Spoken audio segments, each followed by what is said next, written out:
Hello बच्चों, Joshi classes में आप सभी का हार्दिक स्वागत है। और आज हम पढ़ेंगे क्लास 9 की यूनिट है फंडामेंटल यूनिट ऑफ लाइफ के बारे में। आज हम पढ़ने जा रहे हैं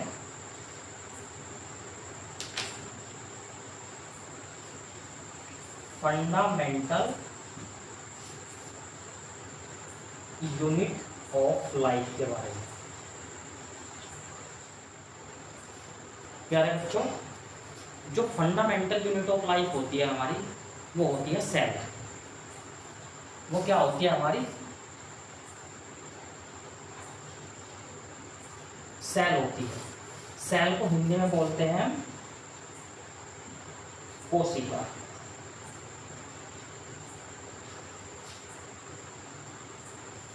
बच्चों, कोशिका क्या होती है? सबसे पहले हम इस कोशिका के बारे में जान लेते हैं।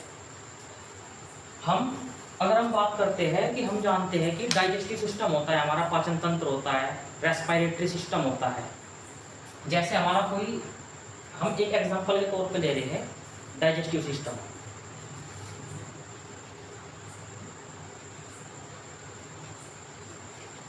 ये हमारा क्या है? Digestive system. हिंदी में बोलते हैं इसको पाचन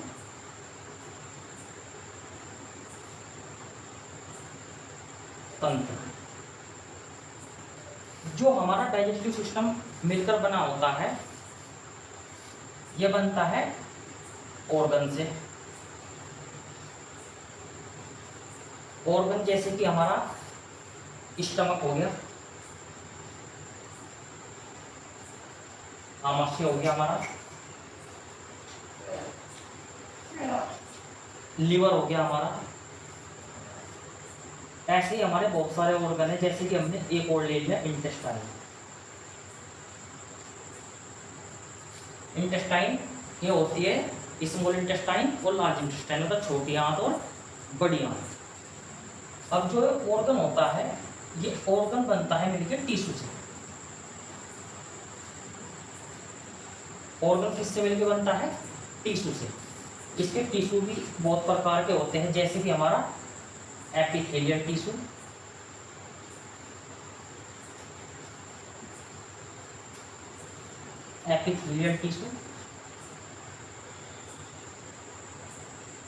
कनेक्टिव टिश्यू,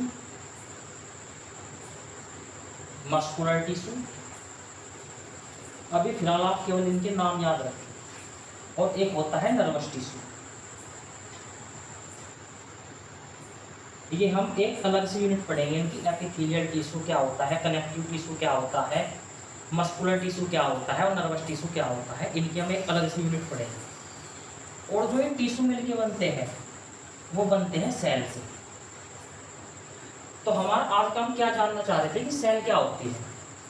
जो सेल होती है वो सबसे छोटी यूनिट है सेल। सेल से मिलके क्या बना? टिश्यू। उसके अंदर क्या हो गया? Epithelial, connective, muscular, nervous. और उससे अगर हमारा स्टमक की बात कर ले, हम आमाशय की बात कर ले, तो वो टिश्यू से मिलकर बन रहा है। और टिश्यू बन रहा है सेल से मिलके। और जब ये बहुत सारे ऑर्गन आपस में मिल रहे हैं, स्टमक, लीवर और इंटेस्टाइन, ये क्या बना रहे हैं? हमारा पाचन तंत्र। तो हमारा कहने का मतलब ये है कि हमारे जीवन की सबसे छोटी से छोटी जो इकाई होती है, वो क्या होती है? सेल होती है। क्या होती है बच्चों? कोशिका होती है। बच्चों ने सेल के बारे में जान लिया है कि हमारी बॉडी के जो भी पार्ट होते हैं, वो सब कुछ जो मिलके बने होते हैं, वो सेल से मिलके बने होते हैं। अब हम सेल की डेफिनेशन के बारे में जान लेते हैं। सेल की डेफिनेशन क्या है?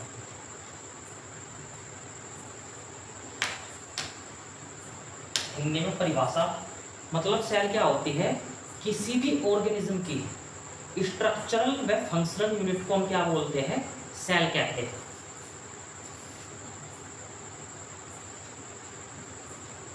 स्ट्रक्चरल और functional, structural and functional unit of all living beings.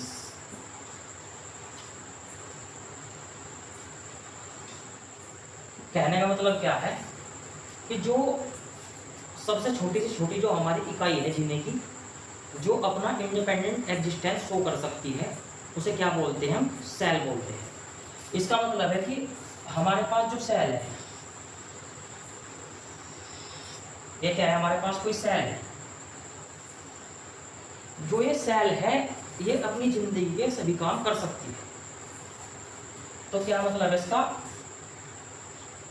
ये सेल अपना इंडिपेंडेंट एग्जिस्टेंस शो करती है।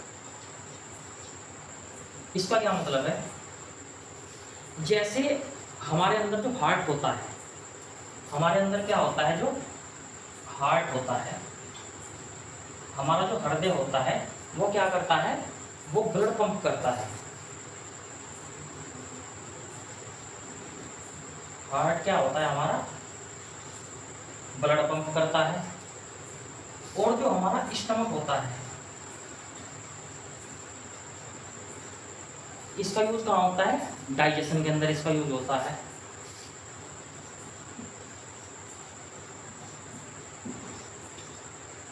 स्टमक का यूज होता है हमारा डाइजेशन के अंदर। इसी तरह एक सेल के अंदर छोटे छोटे हमको कंपार्टमेंट देखने को मिलते हैं और वे अपना काम अपने आप करते हैं। जिस तरीके से ये हमारे क्या है, ये ऑर्गन है, ये अपना काम अपने आप कर रहे हैं, इसी तरह सेल के अंदर भी हमें छोटे छोटे कंपार्टमेंट या कमरे देखने को मिलते हैं और वे अपना काम अपने आप करते हैं। तो सेल के अंदर जैसे हमारे ये कोई सेल है, तो इस सेल के अंदर क्या होता है? छोटे छोटे हमारे क्या होते हैं? कमरे होते हैं।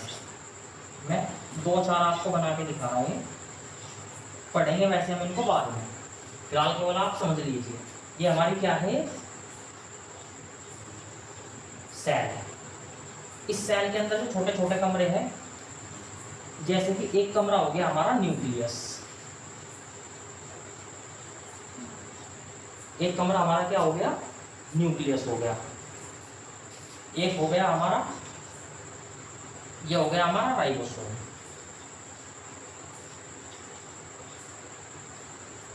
ये हो गया हमारा माइटोकॉन्ड्रिया।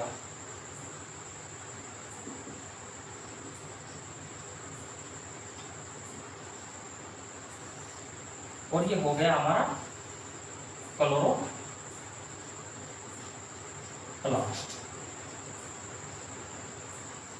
तो ये अपना काम कैसे करते हैं? जो न्यूक्लियस होता है सेल के अंदर, सेल के अंदर जो न्यूक्लियस है, ये हमारा डीएनए बनाने के काम में आता है। इसका ये न्यूक्लियस से क्या बनता है बच्चों? डीएनए बनता है। जो राइबोसोम होता है, राइबोसोम प्रोटीन बनाने के काम आता है। राइबोसोम हमारा प्रोटीन बनाने के काम आता है। और जो इसके अंदर लाइट की जो सप्लाई करता है, वो करता है माइटोकॉन्ड्रिया। मतलब इसके अंदर इलेक्ट्रिसिटी जो प्रोवाइड करता है। इसलिए माइटोकॉन्ड्रिया को हम क्या कहते हैं? पावर हाउस ऑफ सेल कहते हैं।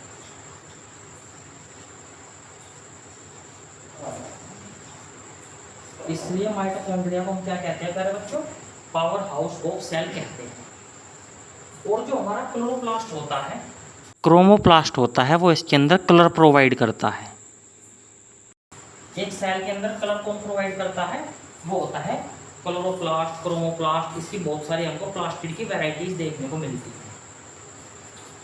और इसका क्या मतलब है? आप यहाँ पर एक पॉइंट लिख सकते हैं कि मतलब इसके अंदर जो छोटे छोटे कमरे बने हुए हैं सेल के, सब अपना अपना काम कर रहे हैं। इसका मतलब है कि सेल के अंदर हमको डिवीजन ऑफ लेबर देखने को मिलता है। डिवीजन ऑफ लेबर मतलब सब अपना अपना काम कर रहे हैं। सेल के अंदर क्या है? जो इसके कमरे हैं इसके अंदर, इसमें हमें डिवीजन ऑफ लेबर देखने को मिलता है। डिवीजन ऑफ लेबर देखने को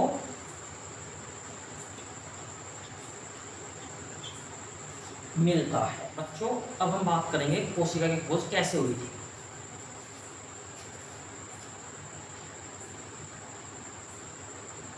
कोशिका की खोज कैसे हुई, डिस्कवरी ऑफ सेल। प्यारे बच्चों, जो कोशिका की खोज की थी वो की थी एक वैज्ञानिक थे जिसका नाम था रॉबर्ट हुक ने। सेल वाज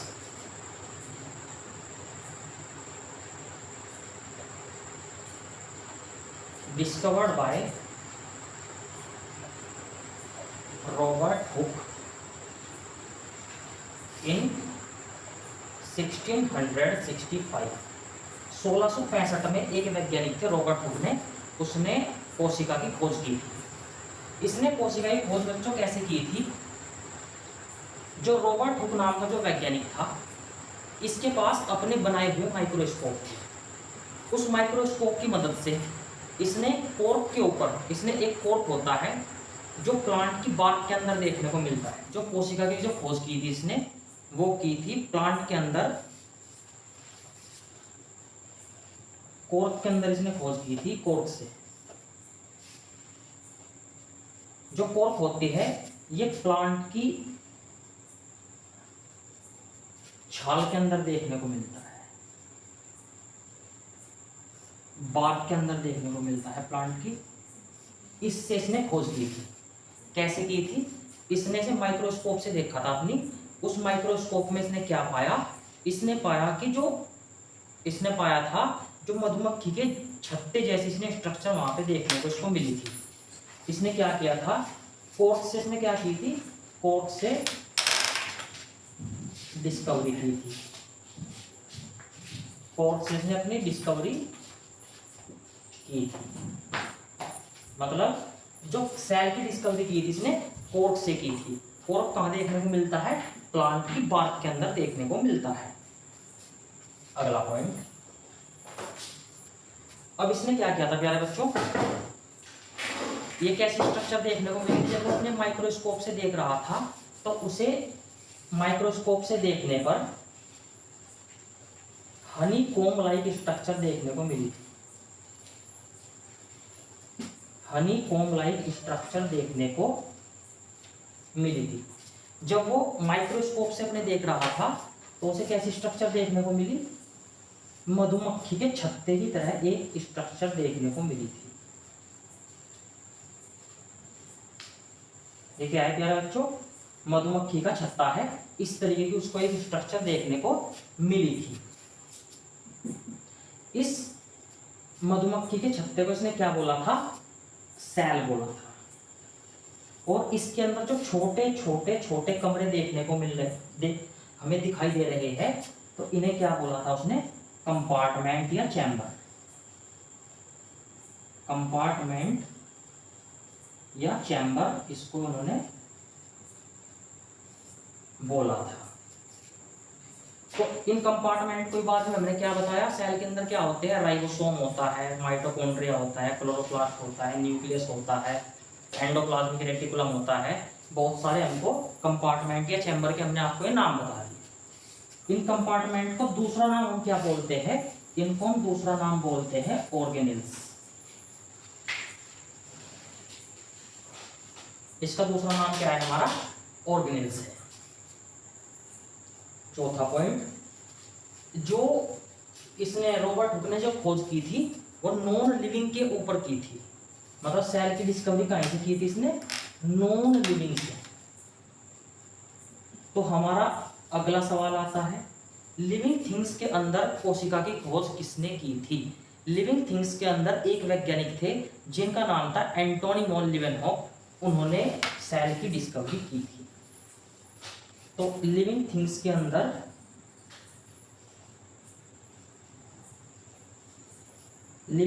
के अंदर जो खोज की थी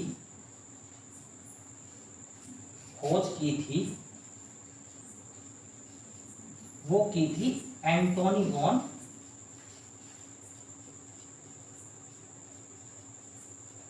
लीवेनहॉफ ने इसकी खोज की थी सेल की। और आगे बच्चों पढ़ते हैं कि सेल के टाइप्स कितने प्रकार की होती है। Type of cell.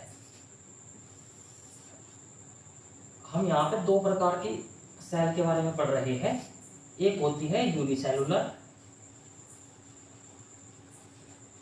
एक हो गई हमारी मल्टी सेलुलर।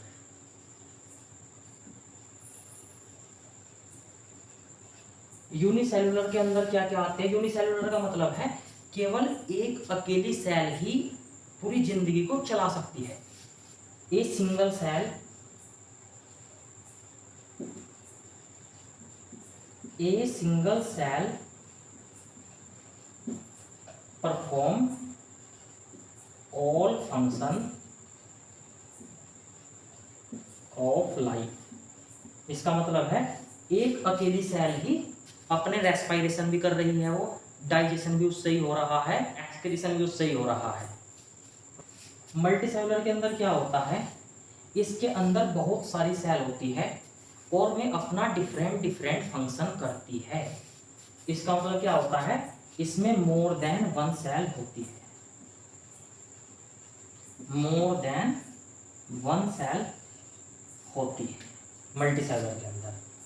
यूनिसेलुलर के जो एग्जांपल होते हैं वो हो गया हमारा अमीबा, अमीबा और पैरामीशियम, ये सब किस में आते हैं? प्रोटिस्टा के अंदर आते हैं।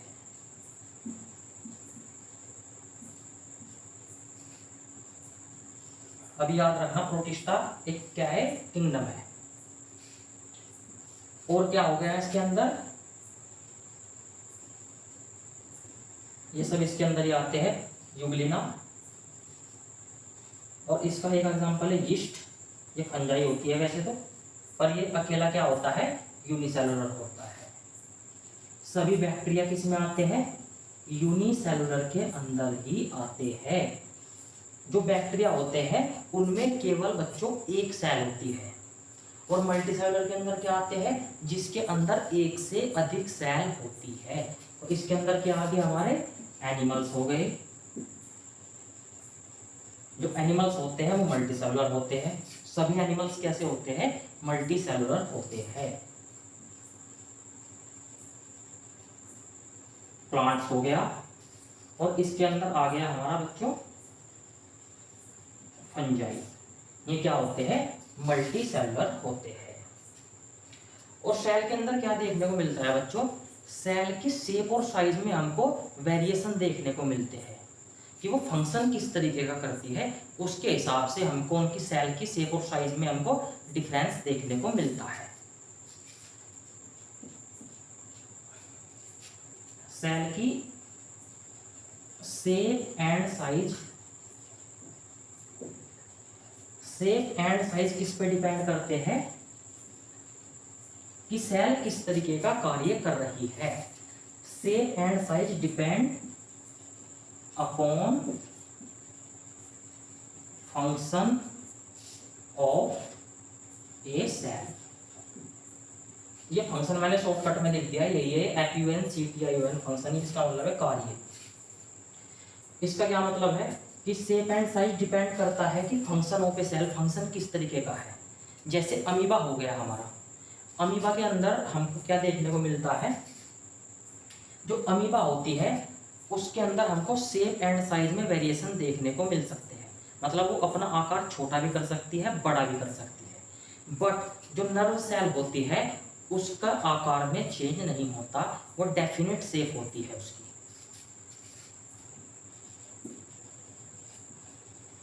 अमीबा के जो सेल होते हैं, अमीबा के सेल के अंदर क्या होता है? हमको वेरिएशन देखने को मिलता है, मतलब वो कम ज़्यादा हो सकते हैं। बट जो नर्व सेल होते हैं, जो तंत्रिका तंत्र वाले जो सेल होते हैं, उनके अंदर हमको क्या देखने को मिलता है? वेरिएशन, मतलब भिन्नता देखने को नहीं मिलती है, वेरिएशन देखने को नहीं मिलता है। तो बच्चों आज हमने सेल का बेसिक इंट्रोडक्शन देख लिया है।